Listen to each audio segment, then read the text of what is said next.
April 12, 1945, 7:09 p.m. The cabinet room of the White House. The chandeliers cast a long, cold light across the mahogany table.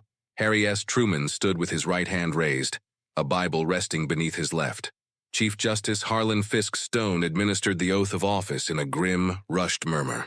Less than 2 hours earlier, Eleanor Roosevelt had informed Truman that her husband, Franklin Delano Roosevelt, the man who had defined American power for 12 years, was dead from a massive cerebral hemorrhage. As Truman lowered his hand, he looked around the room. Standing in the shadows were the members of Roosevelt's cabinet, the Brain Trust, the architects of the New Deal, and the masters of the global war economy. They were looking at Truman, but they weren't seeing their new commander-in-chief. They were looking at a political accident, a former haberdasher from Missouri who didn't belong in the room. What the men in that room didn't know was that their patronizing grief was a fatal miscalculation. They believed they were the guardians of Roosevelt's legacy. They believed they would continue to run the United States government while treating the new president as a rubber stamp. They thought they held the power, but Harry Truman hadn't called them there to seek their guidance. Over the next 18 months, he was going to systematically dismantle Roosevelt's empire, firing the most powerful men in Washington one by one. It was a political bloodbath. To the Roosevelt loyalists, it felt like the ultimate betrayal. But Truman wasn't betraying the country. He was saving it from a ghost. To understand why Truman executed this ruthless purge, you have to understand the toxic, secretive fiefdom that Franklin Roosevelt had built. FDR was an aristocrat of power. He governed through chaos, deliberately pitting his cabinet members against each other so that he remained the sole arbiter of every dispute. He held the blueprints of the post-war world entirely in his own mind. He didn't share his plans with the State Department. He didn't share them with the military.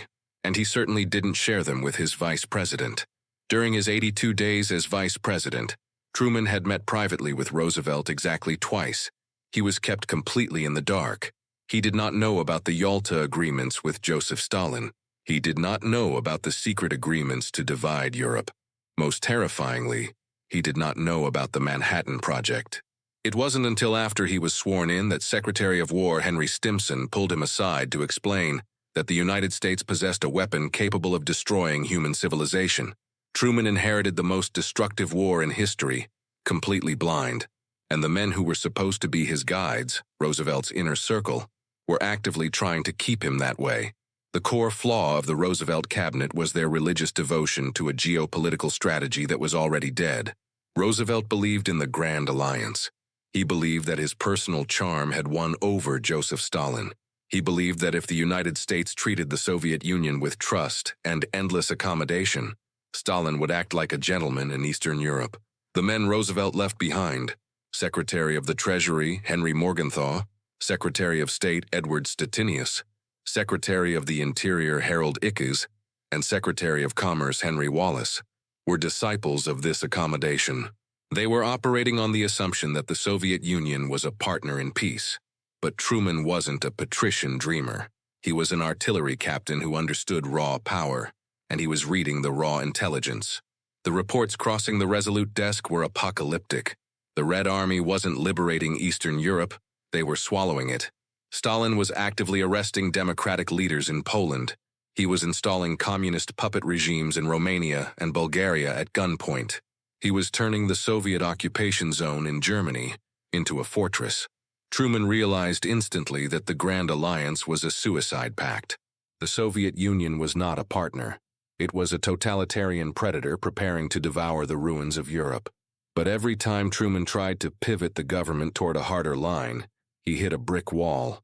His own cabinet was sabotaging him. They were slow-walking his directives. They were sending diplomatic cables that contradicted his orders. They were leaking stories to the press complaining that the new president was a warmonger, ruining FDR's vision of global harmony. Truman realized he could not fight a Cold War with a cabinet built for appeasement. The blueprint had to be burned. The purge began. The first casualty was the State Department. Edward Stettinius was the Secretary of State, but under Roosevelt, the title was meaningless. FDR had been his own Secretary of State, using Stettinius merely as a handsome figurehead to manage the paperwork, while Roosevelt made the real deals. Truman needed a heavyweight, He needed someone who could negotiate with the Soviets with brass knuckles. In June 1945, barely 2 months into his presidency, Truman forced Stettinius to resign. He replaced him with James F. Burns, a ruthless political operator. It was the first signal to the Roosevelt loyalists that their untouchable status was gone. But Burns was just the opening act. The real battle for the soul of the post-war world centered on the Treasury Department. And a man named Henry Morgenthau Jr. Morgenthau wasn't just a cabinet member. He had been Roosevelt's closest friend. He had run the Treasury since 1934. He considered himself the ultimate protector of the Roosevelt legacy. And Morgenthau had a plan for the defeated nation of Germany. A plan so brutal and vindictive that it threatened to hand all of Europe to Joseph Stalin. It was called the Morgenthau Plan. It dictated that post-war Germany should be completely deindustrialized. Morgenthau wanted to strip the country of every factory, every mine, and every piece of heavy machinery, turning Germany into a giant, impoverished agricultural pasture. Roosevelt had tentatively agreed to it before he died. Truman looked at the Morgenthau Plan and saw a geopolitical disaster. He understood the basic mechanics of European survival. If you destroyed Germany's economy, the German people would starve. If the German people starved, the rest of Europe, which relied on German coal and steel to rebuild, would also starve. And if Europe starved, the desperation would drive the entire continent straight into the arms of the Communist Party. Truman knew that poverty was the soil in which communism thrived.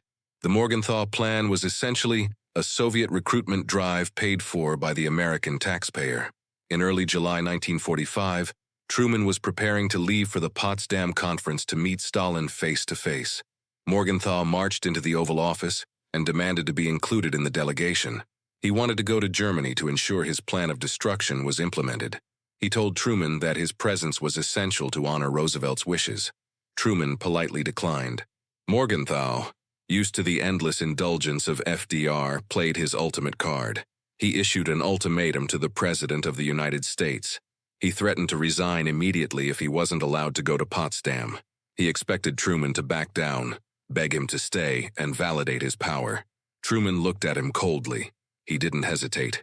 He reached across the desk, accepted the resignation on the spot, and told Morgenthau his services were no longer required.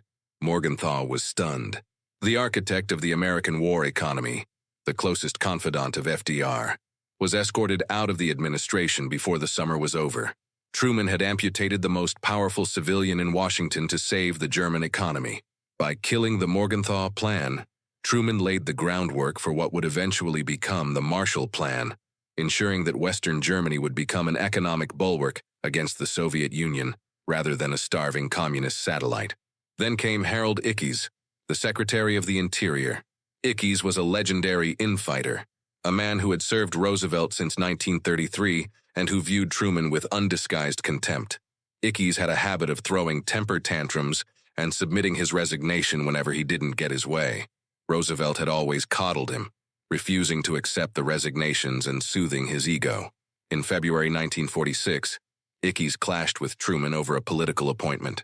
True to form, Ickes drafted a blistering 2,000-word letter of resignation, marched into the White House, and slammed it on the president's desk, fully expecting Truman to beg him to reconsider.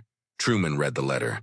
He picked up his pen, wrote a response accepting the resignation effective immediately, and gave Ickes 3 days to clear out his office. The era of emotional blackmail was over, but the most dangerous threat to Truman's presidency wasn't in the Treasury or the Interior. It was in the Department of Commerce. It was Henry Wallace. Henry Wallace was the high priest of the Roosevelt left.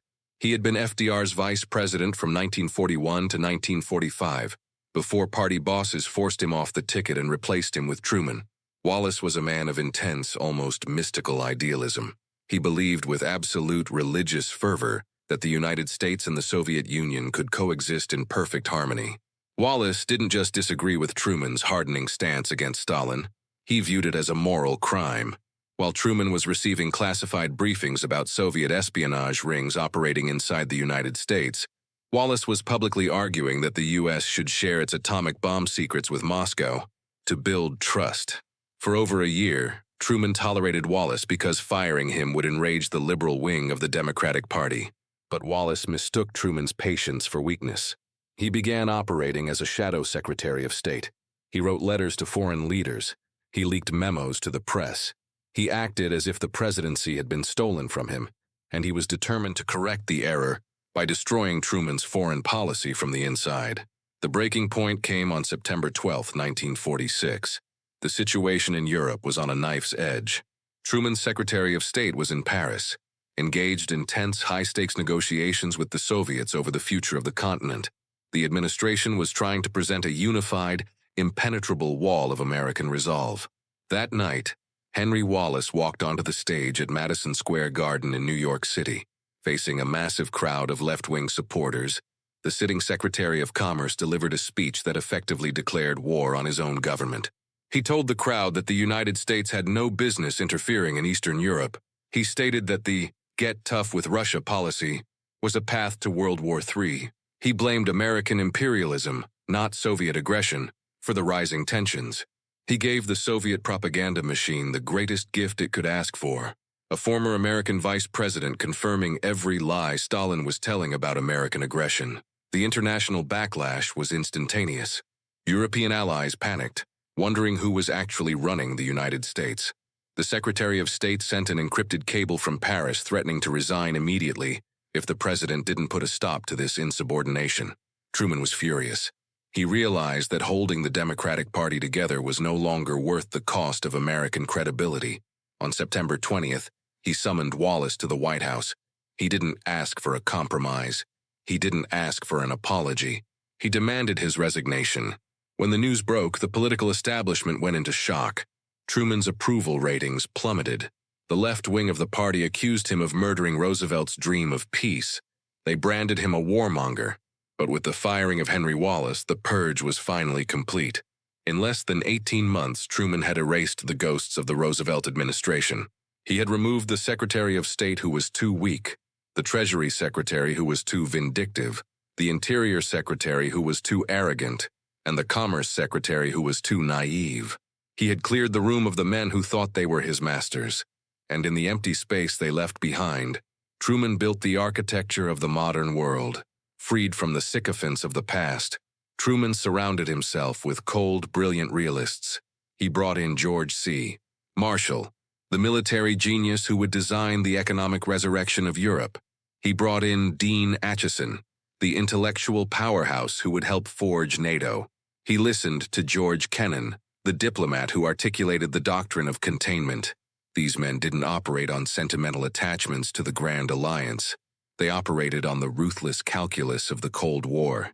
Together with Truman, they drafted the Truman Doctrine, explicitly committing the United States to stopping the spread of communism anywhere on the globe. They executed the Berlin airlift, staring down Stalin's blockade without blinking. They rebuilt Western Europe into an economic fortress that the Soviets could never penetrate. None of this would have been possible if Harry Truman had been a loyal team player. If he had kept Roosevelt's inner circle in power to honor the dead president's legacy, the history of the 20th century would have been written in Moscow. Henry Morgenthau would have starved Germany, handing the industrial heart of Europe to the Red Army.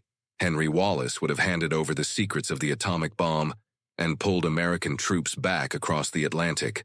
Harold Ickes would have paralyzed the domestic bureaucracy. The United States would have retreated into isolationism, exactly as Stalin had calculated, leaving the Soviet Union as the undisputed master of the Eurasian landmass. The deep dive into Truman's first 2 years reveals a terrifying truth about the nature of executive power. We are taught to revere loyalty. We expect a smooth transition of power. We assume that the wisdom of a great leader like Franklin Roosevelt should be carried forward by his successors. But history does not care about loyalty. History only cares about reality. When Truman walked into the Oval Office, the reality of the world had violently shifted. The fascist threat had been replaced by the communist threat. The tactics that won the Second World War were the exact tactics that would lose the Cold War. Roosevelt's men couldn't see the shift because their egos were tied to the world they had already built. They were fighting the last war.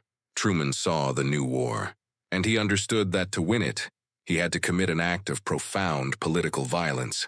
The lesson of Truman's purge is about the terrible burden of leadership. Sometimes the most dangerous enemies a nation faces are not the foreign dictators across the ocean. Sometimes the most dangerous enemies are the well-intentioned, highly decorated experts sitting inside your own cabinet who refuse to admit that the world has changed. Harry Truman accepted the hatred of his own party. He accepted the accusations of betrayal. He allowed his own reputation to be dragged through the mud by the press. He did it because he recognized that true leadership requires the courage to stand alone. He erased Franklin Roosevelt's inner circle because he knew that you cannot govern the future if you are being held hostage by the architects of the past. In the end, the betrayal of Roosevelt's men wasn't a betrayal of the United States. It was the brutal, necessary exorcism that saved the free world. Truman walked into a room full of arrogant men who thought they could control him. He walked out of that room having established the geopolitical framework that would eventually tear down the Soviet Empire. And he proved that the ultimate measure of a president is not who he keeps by his side, but who he is willing to destroy to protect the nation.